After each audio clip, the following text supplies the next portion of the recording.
C'est l'heure de Smart Ideas et la bonne idée du jour, elle est signée Michael Alborghetti. Bonjour. Bonjour. Bienvenue, vous êtes le cofondateur de Compost Cup. Vous l'avez créé il y a un peu plus d'un an avec Xavier Josso. Mais avec quelle idée? C'est quoi la genèse de Compost Cup? La genèse, c'est de réduire les déchets plastiques et notamment le déchet sauvage dans les festivals.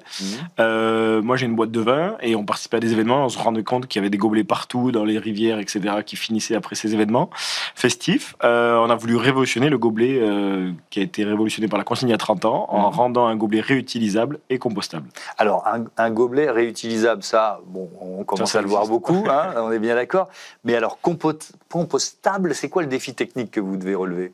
Tout, ça n'existait pas. On est toujours les seuls à l'avoir au monde. Vous avez un gobelet qui ressemble à un gobelet qui passe sur la vaisselle une cinquantaine de fois. Je le prends, vous m'auriez pas dit celui-là il est compostable. Bon, voilà, c'est pas visible, quoi. C'est l'innovation.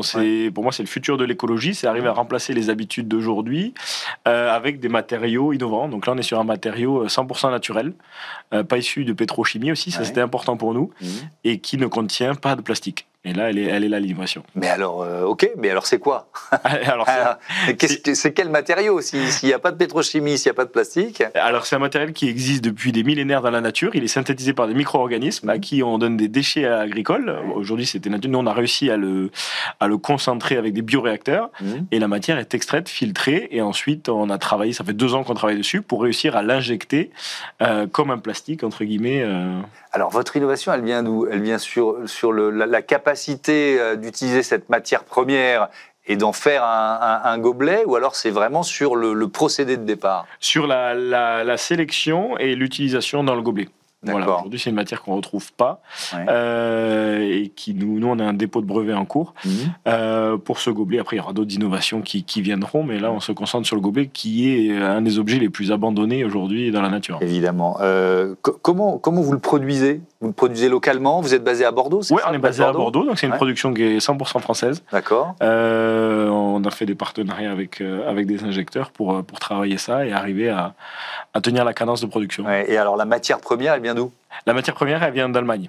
D'accord. Voilà, donc il y a une entreprise allemande qui travaille dessus, qui a créé cette matière. À l'optimiser pour nos gobelets. D'accord.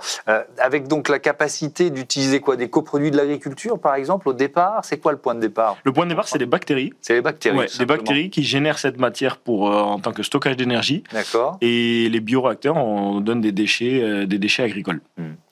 Ça coûte le même prix, plus cher forcément qu'un gobelet non compostable? C'est plus cher aujourd'hui. Le pétrole, les produits pétroliers, on est sur un ratio de x10 au niveau de la matière. Mais nous, aujourd'hui, on a souhaité être compétitif malgré tout. Et on a un prix public autour d'1,80 € pour les consommateurs. D'accord. Est-ce que vous sentez, alors, par exemple sur les organisateurs d'événements, les festivals, etc., qu'il y a une demande en la matière?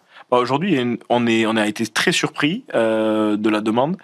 Maintenant, il faut arriver à démocratiser. C'est tout nouveau, ça fait à peine un mois qu'on a lancé le projet. On attendait les certifications alimentaires, mais on a un produit révolutionnaire. Vous avez la même utilisation qu'aujourd'hui, avec un produit qui va se dégrader dans les rivières, les océans, et aussi l'aspect qui est primordial, c'est que quand vous buvez, il n'y a pas de microplastiques qui sont relargués dans la boisson. Et ça, aujourd'hui, la petite stat de WWF, c'est 5 grammes de plastique consommés par semaine, par vous et moi.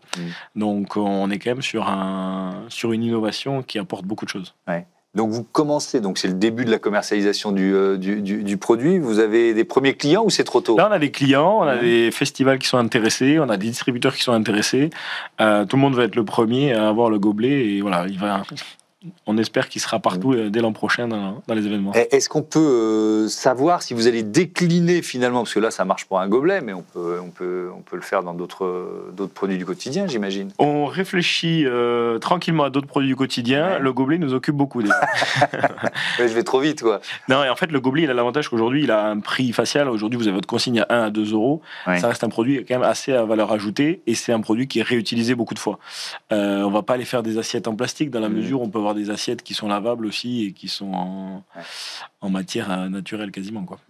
Merci beaucoup, Michael Alborghetti, et bon vent à Compost Cup. Voilà, c'est la fin de ce Smart Impact. Merci à toutes et à tous de votre fidélité à Be Smart for Change. C'est la chaîne des affaires, c'est la chaîne des audacieuses et des audacieux. Salut.